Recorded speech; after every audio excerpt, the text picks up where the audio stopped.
Hello दोस्तों, welcome back to पुत्रूज मिमी, जहाँ पर एक बहुत इंपॉर्टेंट और सेंसिटिव टॉपिक पे हम बात करने वाले हैं।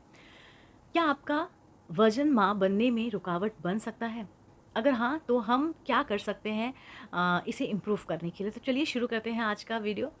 देखिए, वज़न और फर्टिलिटी का कनेक्शन क्या है? सबसे पहले ना हम ये जानने की कोशिश करते हैं। दोस्तों ना, रिसर्च कहता है कि हेल्दी वेट फर्टिलिटी में एक बहुत बड़ा रोल प्ले करता है। अगर आपका वेट ज़्यादा या कम, दोनों ही कंडीशन में आपको जो है कंसीव करने में दिक्कत आ सकती है। ये साइंटिफिकली प्रूवन है। ओवरवेट होने पर क्या होता है? देखिए, जब हमारी बॉडी में ना एक्स्ट्रा फैट होता है तो हार्मोन आपका इम्बैलेंस होने लगता है, राइट। जिससे इंसुलिन रेसिस्टेंस बढ़ सकता है, जो पीसीओएस या पीसीओडी जैसे कंडीशन को ट्रिगर करता है। ओवुलेशन इरेगुलर आपका डेफिनेटली हो सकता है, और कभी कभी तो ओवुलेशन बंद भी हो सकता है। इससे कंसेप्शन का चांसेस जो है नेचुरली कम हो जाता है। अगर आप अंडरवेट हो, तो अंडरवेट होने पर क्या होता है? देखिए, बॉडी में असेंशियल न्यूट्रिशन की कमी हो सकती है, और वो हो ही जाती है। पीरियड्स आपके इरेगुलर या मिसिंग होने लगते हैं जब आपका वेट बहुत कम होता है। ओवुलेशन में जो है प्रॉब्लम आ सकती है, और प्रेगनेंसी के चांस लो हो जाते हैं इस सिचुएशन में।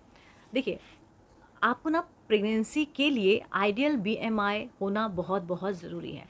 मैं आपको बताऊं कि जब भी हम बीएमआई की बात करते हैं, तो बीएमआई यानी बॉडी मास इंडेक्स एक सिंपल कैलकुलेशन है जो आपके वेट और हाइट के बेसिस पर आपकी हेल्थ स्टेटस बताता है। फर्टिलिटी के लिए ना आइडियल बीएमआई रेंज होती है आपका 18.5 से 24.9 समथिंग होती है। अगर आपका बीएमआई 25 के ऊपर है तो आप ओवरवेट कैटेगरी में आते हैं। अगर आप 30 के ऊपर हैं तो ओबेस कैटेगरी में आते हैं। बीएमआई 18.5 से नीचे होने पर अंडर वेट माना जाता है। सिंपल लैंग्वेज में अगर मैं बोलूँ तो एक्सट्रीम वेट चांस ज़्यादा हो या कम, दोनों फर्टिलिटी को इफ़ेक्ट करता ही करता है। वेट का मेल फर्टिलिटी पे भी असर होता है। जी हाँ, देखिए, सिर्फ महिलाओं पर ही नहीं, पुरुषों के लिए भी वेट काफ़ी इम्पोर्टेंट जो है होता है, और उनको भी एक हेल्दी वेट मेंटेन करना चाहिए है फर्टिलिटी के लिए। ओवर वेट या ओबेस होने पर स्पर्म क्वालिटी और जो मोटिलिटी दोनों जो है इफ़ेक्ट होती हैं, दोनों पर असर पड़ता है। हार्मोनल इम्बैलेंस की प्रॉब्लम होती है, राइट। आपका जो है सेक्सुअल हेल्थ इश्यूज़ जैसे प्रॉब्लम, ये सारी चीज़ें आपको फेस करनी पड़ सकती हैं। हेल्दी वेट मेंटेन करने से जो है स्पर्म जो हेल्थ है वो इम्प्रूव होती है, और कंसेप्शन के चांस बढ़ते ही बढ़ते हैं। देखिए, वेट लॉस गेन से जो है फर्टिलिटी कैसे इम्प्रूव करें, ये सवाल ना बहुत कॉमन है, और ये बहुत ज़्यादा पूछा भी जाता है। अगर आपको वेट लूज़ करना है तो देखिए, डेली ना थोड़ा थोड़ा एक्सरसाइज ना आप शुरू कर सकते हैं, जैसे ब्रिक वॉक हो गया, योगा हो गया, स्विमिंग हो गया। प्रोसेस्ड फूड और जंक फूड आप अवॉइड कीजिए। फ्रेश फ्रूट्स, वेजिटेबल, प्रोटीन और हेल्दी फैट्स का इंटेक आप बढ़ा सकते हैं। क्रैश डाइटिंग बिल्कुल भी ना करें। ग्रेजुअली और सस्टेनेबल जो वेट लॉस है वो बेस्ट होता है, लेकिन ये नहीं कि आप एकदम से सब खाना पीना छोड़ दो।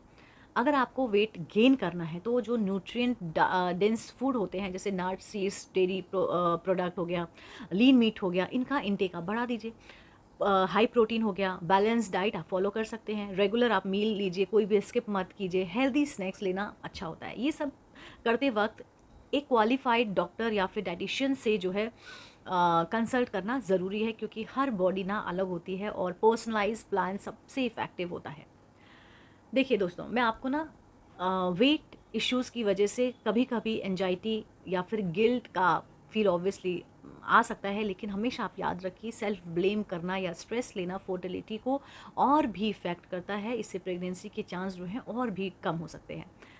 अपनी जर्नी को हमेशा पॉजिटिव लें, छोटी छोटी अचीवमेंट सेलिब्रेट करना सीखें, अपने आप पर भरोसा रखें कि आप अपने सपनों को जो है पूरा कर सकते हैं। ये बहुत ज़्यादा ज़रूरी है, अपने को पॉजिटिव रखना बहुत ज़रूरी है। अगर आपको और भी कुछ क्वेश्चन जानना है, पूछना है, तो आप जो है पुत्रुज मिमी को तुरंत से सब्सक्राइब कीजिए, और अगर कुछ भी डाउट है मुझे कमेंट में ज़रूर बताइए, मैं आपको 100% आंसर करूँगी। मैं फिर से मिलती हूँ इसी चैनल पर, तब तक take care and bye bye.